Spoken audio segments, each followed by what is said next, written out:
dando seguimento, nós falamos da parte geral, que são aquelas questões das leis introdutórias, né? Código de normas, enfim.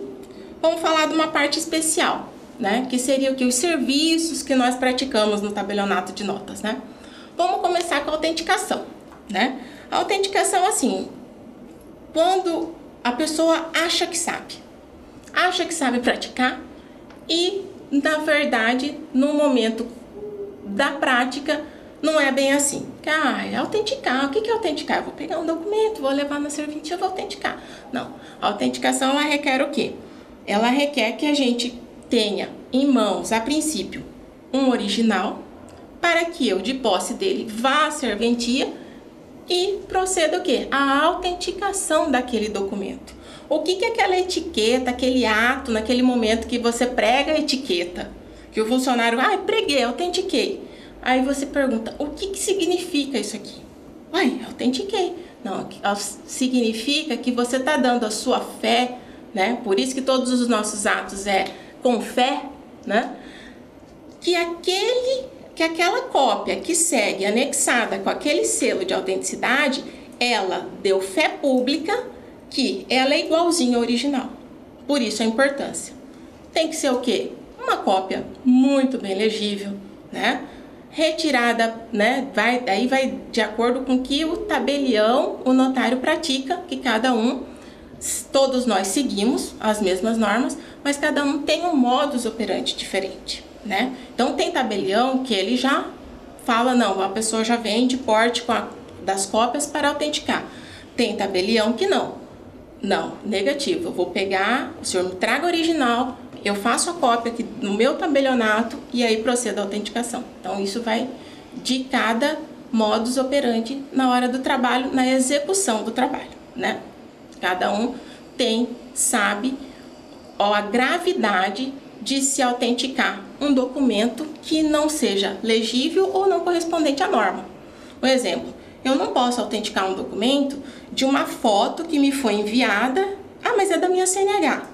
Torta, disforme. Não, isso daqui não é um documento válido para receber aquele fé pública que eu estou selando nele, correto? Tem que ser um documento devidamente fotocopiado do original. Ele tem que ser igual ao original, correto? E outras situações também. Mas e cópia de cópia? Também é outra. Na norma fala, se a cópia da cópia for do mesmo serventia, pode se autenticar. Volta a falar. Isso vai do operador, do responsável pela serventia. Se isso daí ele acha que não fica bom, não está causando muita segurança jurídica, né? Porque tudo tem um bom senso na hora de praticar os atos. A gente tem que ter bom senso. Mas aí, a cópia tá aqui, e o selo tá aqui. É dessa comarca aqui que eu atuo. Aqui, de Campinas, o selo é de Campinas, eu sou da comarca de Campinas, tô aqui, meu cartório que autenticou. Mas aí tudo é o bom senso, eu tenho que olhar aquele documento e ver qual que é a data daquela autenticação, qual que é esse documento que está sendo autenticado. Então não dá para aceitar, porque está escrito na norma que se for, né, vindo da mesma serventia, eu reutilizo e autentico. Não, tem que ver. E se eu estou autenticando uma cópia de uma CNH que já foi autenticada, que já me deu prazo de validade, né? E outras situações. Será que eu estou autenticando um documento de uma pessoa que está viva, né? De uma pessoa que é aquela, porque é uma cópia? Enfim, a segurança jurídica, cada tabelião, cada notário sabe realmente o que se pratica dentro da sua serventia, né? Às vezes não, aquilo ali é um documento que já está anexado em outro ato que ele mesmo praticou e aí se dá sequência ao serviço, né? Mas a princípio não. A gente tem que ter, por mais que nós temos as normas, eu coloquei registros públicos, lei dos cartórios, a nossa CNGC, a atividade notarial, ela tem que ser pautada muito, lógico, o bom senso. Além do bom senso, o bom senso juntamente, o bom senso, vamos dizer assim, casado com a norma jurídica, né? Não adianta eu ter bom senso em várias situações, mas aquilo ali já não me casa com a norma jurídica. Nossa, mas eu tô vendo aqui, seu fulano, eu conheço, da minha serventia, vem nesse balcão faz 15 anos, né? Vou autenticar para ele, vou fazer. Não, mas aí a norma jurídica já está me lembrando que aquele documento dele que ele autenticou há 5 anos atrás já venceu.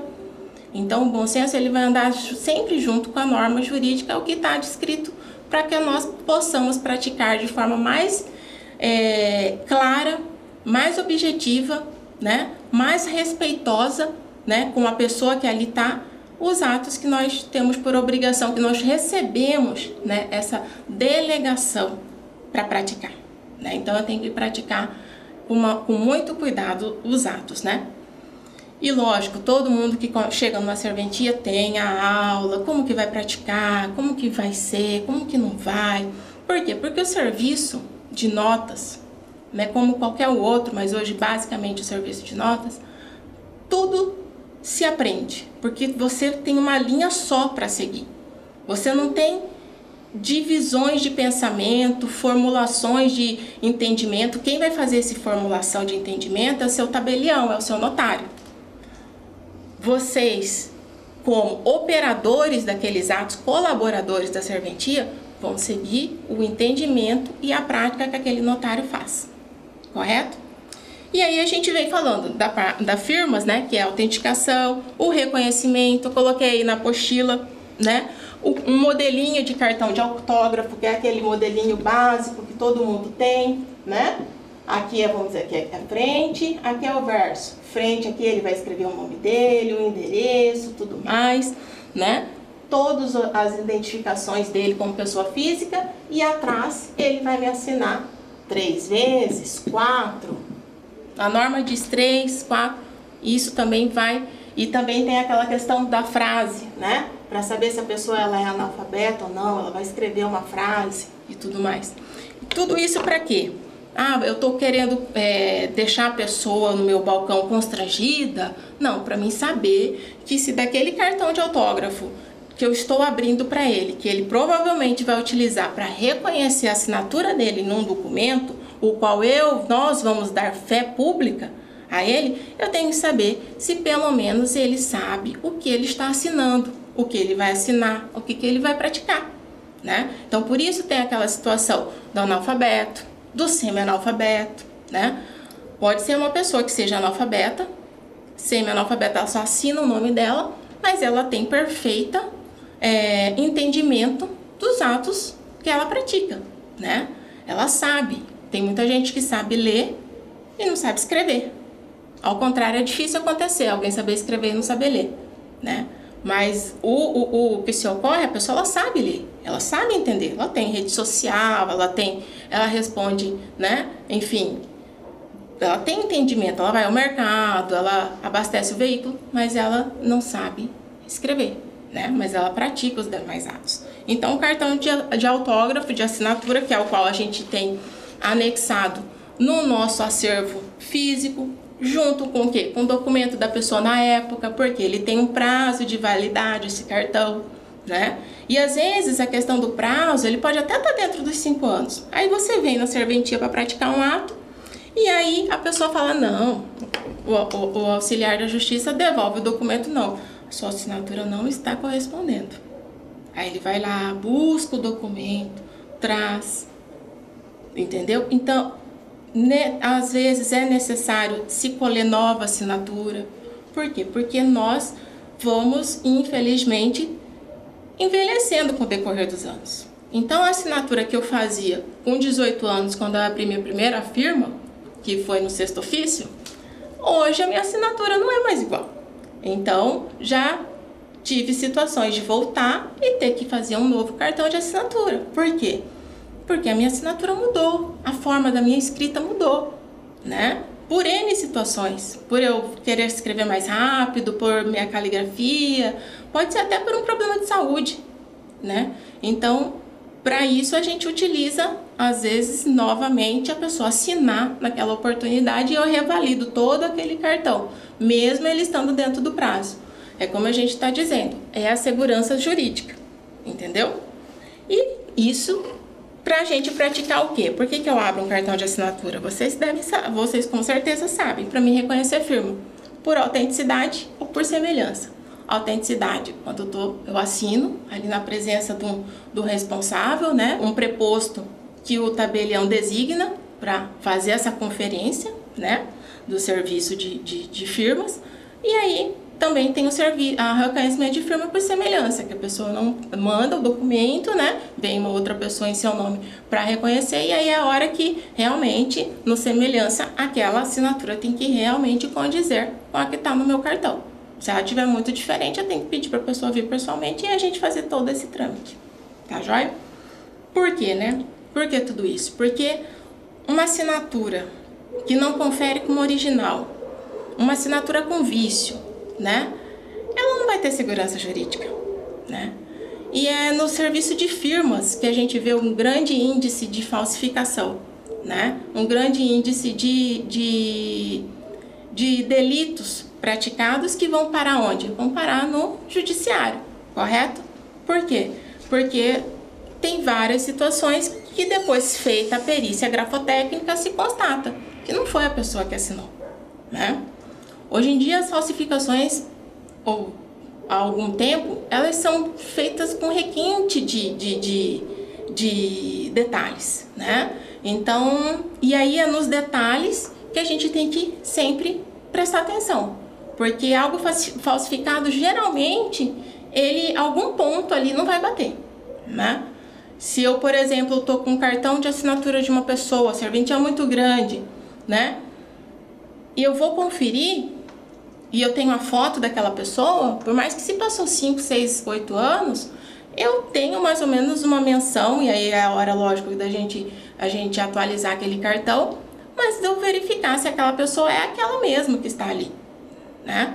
Porque as pessoas que praticam essas questões desses delitos, né, são pessoas muito bem instruídas, muito bem relacionadas, sabem muito o que está atualizado, o que não está. Então, tem todo o papel hoje em dia, a gente sempre vê, infelizmente, nos noticiários, né, CNH feita no mesmo papel, ou seja, né, temos que tomar cuidado, né? E aí, às vezes, as pessoas falam, nossa, mas quando que vai desburocratizar tudo isso, né? Eu acredito que quando as pessoas ficarem querendo menos burlar a lei, né? Quando as pessoas se tornarem, né, mais corretas na prática dos atos, né? Então, eu acredito que a gente vai realmente evoluir para uma desburocratização de várias situações, né? E aí, dentre os serviços, né, que nós praticamos, falamos dos de firmas, que é a abertura, reconhecimento, autenticação. Nós temos a lavratura dos atos, o tabelionato de notas, né? Isso quando é o tabelionato de notas das procurações públicas, né? A grosso modo, né, de forma sintetizada, uma procuração pública é um instrumento que eu passo poderes para que pessoa, né, diversa, me represente em várias situações, né, que pratique atos em meu nome, né? A gente tem procurações para N situações de prática de atos. Algumas só não são permitidas, né? Vou instituir seu João para me representar num concurso público lá na Alagoas. Como que ele vai me representar num concurso público de Alagoas? Na prova do concurso público? Isso daí não tem. Vai fazer um exame, eu quebrei igual, eu tô com meu pé fraturado. Eu não posso ir, então, lá no INSS fazer essa perícia, ou enfim. Tem situações que são personalíssimas e não cabe uma procuração pública. Mas todos os demais atos, inclusive um casamento, se passa por procuração, se faz através de uma procuração pública. Tá joia? Da mesma forma que a gente lavra a procuração pública, a gente lavra também o quê? Um subestabelecimento, né? Que eu passo para outros, né? O poder que me foi delegado naquela procuração pública, correto? Né? E a questão da outorga de poderes, a questão de documentos, né? A gente tem um rol, que a gente chama todo rol, quando ele vem nas normas, de rol taxativo. Mas não quer dizer que eu não possa, eu como responsável pela serventia, solicitar um algo a mais. É como a gente fala, é a questão da fiscalização e da segurança jurídica, entendeu? Então nós temos que, por mais que o rol é taxativo para N situações, tem serventia que pede X, tem serventia que pede X e mais o Y. Tá errado? Não. Quem sabe, quem lavra aqueles atos, quem vai dar fé pública nele, que sabe por que ele está requisitando um documento a mais, né? Então, a gente sempre atua dessa forma, né?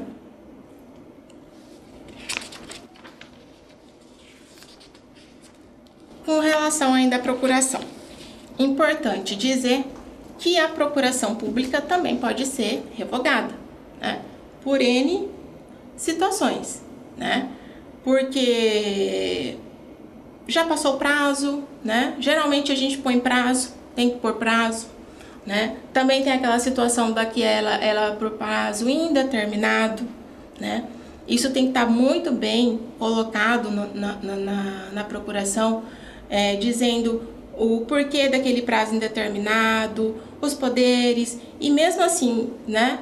Tem um começo, meio e fim. Até que ponto ele vai utilizar aquela procuração, né?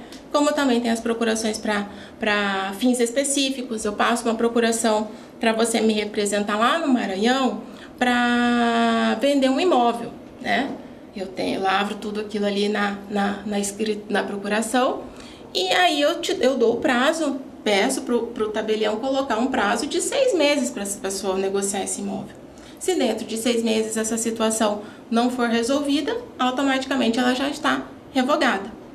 Ah, mas eu esqueci de colocar um prazo, eu dei, fiz, e agora? O que eu faço? Eu vou fazer uma escritura pública de revogação de procuração, né? E aí tem os trâmites todos que os cartórios fazem. Notifica quem era o procurador, que ele também tem que saber que ele não vai mais poder praticar aquele ato.